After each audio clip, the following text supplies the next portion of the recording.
33 yoshida hayotdan kutilmaganda ko'z yumgan Jahongir ukam o'lishidan 2 kun oldin menga SMS yozdi. Aka, haqqimga duo qiling, yuzimni shamolatib qo'yibman, kasalxonaga yotdim dedi.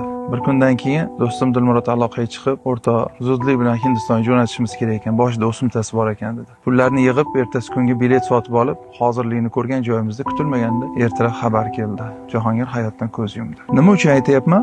Hatto yurak amri yopilib, men Turkiyaga ketganimda Istanbulga kelib, shu Jahongir ukam, aka, ajr sedandan to'xtatmaylik, buni sadaqa joriy qilib niyat qilgandingiz. Shuni hisobidan ham yordam qilib saxovatni davom ettiraylik deb bu ishlarni tiklagan edi. Mana shu qadar xalqning dardiga beparvo bo'lmagan, xalqni yaxshi ko'rgan, yetim miskinlarning koriga yarashlik uchun xizmatda mahkam turgan ukam edi bu Jahongir. Ajr qora sedana ham, ajr buk ham, ajr familyda ham bu ukamning hissasi juda katta. Bu ishlarni bor bo'lishida, yurishida va meni aniq ishonchim komilki, hozir mana shu har bitta ajr sedana sotib olinganda, ajr buk sotib olinganda, ajr family sotib olinganda Jahongirning ruhi shod bo'lyapti. Chunki shuni niyat qilib, shuni bunyod etib ketgan edi. Uni qabri nurga dunyoda olamni obod qilishlik uchun, insonlarga yaxshilik ulashishlik uchun, oxiratlarimizni obod qilishlik uchun qilingan bu sadaqa joriya.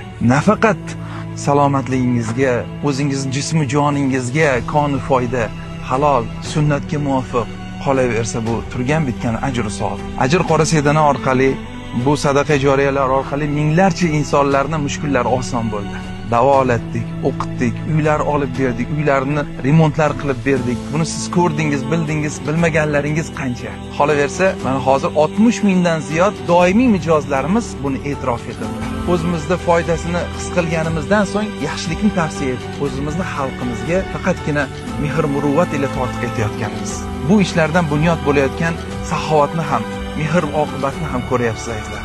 Yetimlarimizni boshini silayapmiz, miskinlarning qorni to'yapti, muhtojlarning muammolari yechilayapti. Subhanalloh.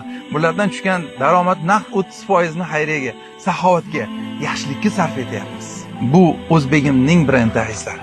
O'zimiznikilarni qo'llab-quvvatlang, begonalarni emas, chet elning xo'ras qantini yeb, birimiz ikki bo'lgani yo'q. Biz o'zimizni qo'llab, bitta mushtga aylanib oyoqqa turishimiz kerak.